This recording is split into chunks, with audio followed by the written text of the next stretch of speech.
what's up guys? Joker here. Today I'm going to be bringing you my build guide for a Fallout 4 system build that is gauged to give you 60 FPS performance at 1080p. Now we got the system requirements back earlier this month, and at the time when I did a video on it, I said I was going to do a build for you guys to show you what kind of parts you would need to run this game for 1080p, 60 FPS, and I wanted to do this under $1,000 because usually I do such extravagant builds and, really high expense builds. So I wanted to try to do something that, most people can probably afford realistically, maybe people that haven't upgraded in a long time and they just want to upgrade simply so they could play Fallout 4, because there are some die-hard Fallout fans that pretty much just, only upgrade when it's time to play a new Fallout game. And it's been a while since we had New Vegas come out, so some of those people may need to be upgrading, so that's what we're going to do today. We're going to jump right into it, start looking at some parts, and I'm basing this on the system requirements. So we got the recommended requirements, which we're saying like a 780 or a 290X, somewhere around there. So we're going to kind of use that as a guideline for their recommended requirements and do kind of our own thing here, but try to keep cost in line the best we can under $1,000. And we're going to start with the graphics card, and this is going to be the most expensive thing in our build, and I firmly believe that the graphics card should always be the most expensive thing that you ever put in your build. It should always be the bulk of the cost. Probably, I don't know, I would say a good 25% or more of your entire budget should be dedicated to just the GPU, which is why we're going with the R9 390 for $320, but we're still going to be able to get this build under $1,000 using a high-end GPU like this. And with this, you're going to get 8 gigabytes of RAM. They were recommending a 290X, which this is kind of the stepped-up version for it. They kind of did a refresh on the 290 series here in the 300s. They did a little bit as far as the power delivery is concerned to make it a little bit faster, things like that, but really, the big thing is that they've added 8 gigabytes of video memory, so that's definitely should be more than enough to crush Fallout 4 at 1080p and pretty much every other game out there at 1080p. 8 gigabytes is an insane amount of video memory, and a 512-bit memory bus, so this thing is going to be blazing fast, should be more than enough to run Fallout 4. Now, there are a lot of other options here other than just the gigabyte. I went with the gigabyte because I know it's a good card, and it's got a good price at $320. They have some other R9 390s that are up around $340, $350. If you want to spend more for those because maybe you like the aesthetic better, some other reason like that, or maybe just brand loyalty, by all means, go for it. You can go ahead and switch this out for whatever 390 you want, or even step it up to a 390X if you have a little bit of extra money in your budget. Moving on from that, we're going to go to the CPU, and we are sticking with AMD here for this build because we did want to keep it down under $1,000. We could go NVIDIA if we wanted to kind of tweak this. Maybe if you guys want to see a dedicated Intel and NVIDIA build, show me by sticking a thumbs up on this video down below, and I could definitely bring you that guide as well if you want to see an Intel and NVIDIA build. But I've gone with the 8320 because price per performance, okay? You can get the 8350 for a little bit more money, but it's really not that much different. You're getting a little bit faster performance right out of the box, but when you can throw an overclock on this thing and pretty much match an 8350 or even more than that for $145 with 8 cores here, you really can't complain about the 8320. It's a fantastic processor at that price point, and we're going to be putting it in a good motherboard as well. You could also maybe go 9590 if you have a lot of budget left over, but that's going to put you over like $250 on just the processor alone for what I would argue is not really worth it for game performance.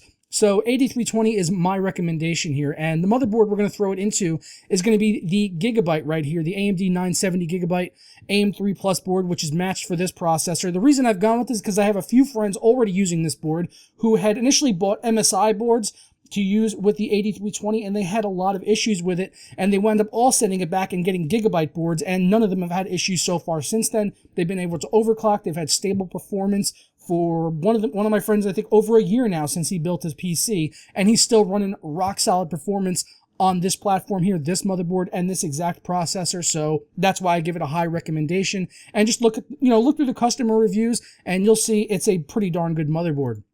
Coming on from there to our RAM, they are recommending 8 gigabytes of RAM, which in my experience has really been more than enough for gaming. And with the RAM prices coming down so cheap now, I mean, you can get 8 gigabytes of DDR3 memory for $47. That's just insanely cheap. And if you want to customize here with this HyperX RAM from Kingston, you could change. They have different colors available if you want. This is an 8 gig kit though, 2 4 gig sticks. So good solid memory. There are a lot of other options out there if you want to, but just stick with 8 gigabytes of, 8 gigabytes, 2x4 gig sticks, and you should be absolutely fine. As long as it's DDR3, it's going to be compatible with this motherboard.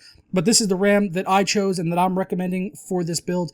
Going on from there is our case. Now, this is going to be largely subjective. You can really pick any case you want as long as it's going to fit an ATX motherboard, and you could pick whichever one you like. I picked this one because it's as far as its price being under $100 on a mid-tower case, it is a really nice design. Looks good. It's got a good layout inside. It's going to be nice to build in, and you can see there 4.5 stars out of 233 reviews, so they must be doing something right. And I've really heard nothing but good things about the S340 from NZXT, so that's why I'm giving it a recommendation here. For like around $100, you could do something like the Vantex Enthoo Pro. It's a little bit more, it's a little bit larger of a case, so if you needed extra room, you could definitely go with something like that. I've worked in NZXT H440s, which are very similar in size to the S340, if not identical, and they are kind of small inside, but there's plenty of room for you to get your graphics card and your ATX motherboard in there, so unless you're doing something crazy like custom water cooling, then it really shouldn't be an issue inside the S340.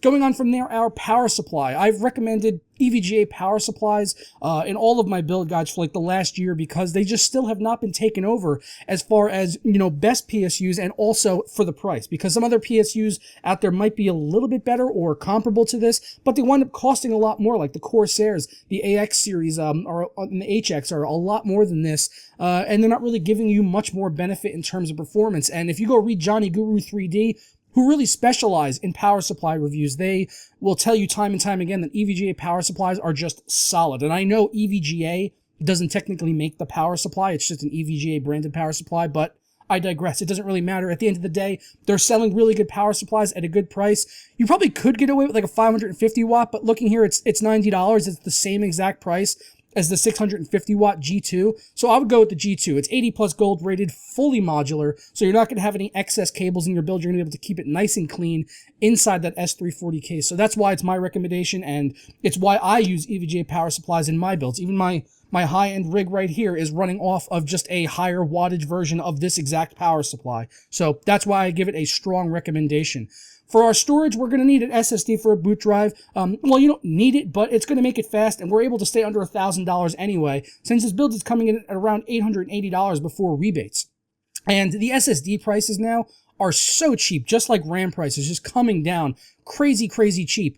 You could get like a 120 gig Samsung 850 EVO, which will be a little bit faster than this, but it'll only be 120 gig. You can get a 240 gig Kingston SSD for $70. That's a crazy price. Just a couple years ago, this would have been close to $200, if not more. So the fact that you're getting this for so cheap and a good size like that, 240 gig, which is going to be more than enough to get your OS on some startup programs, as well as Fallout 4, which is 30 gigabytes in size, at least 30 gigabytes in size according to the recommended requirements. You should be able to get Fallout 4 on there, which will help improve your load times immensely. So if you're definitely getting this, you know, for as being a hardcore Fallout player, you're going to be able to get your game on there as well, so you get some faster load times there going throughout the world. And for our mass storage, I've chosen an HGST 2 terabyte. Again, I use HGST terabyte drives exclusively in my rig because they're the best. They really are the most reliable mechanical drives out there on the market, and I've recommended these time and time again in my build videos because $60, 2 terabytes, super reliable when compared to things like Seagate, Western Digital. Even though they're owned by Western Digital, they still manufacture their own drives, HGST, which are made by Hitachi. So they still manufacture their own drives, and they're even more reliable than their parent company who now owns them, Western Digital. So I just wish Western Digital would kind of learn something from a company that they own and, you know, take on their manufacturing process, because HGST has continued to just make rock solid drives, and 2 terabytes of storage should be more than enough for your games and movies and whatever else you want to throw on this system.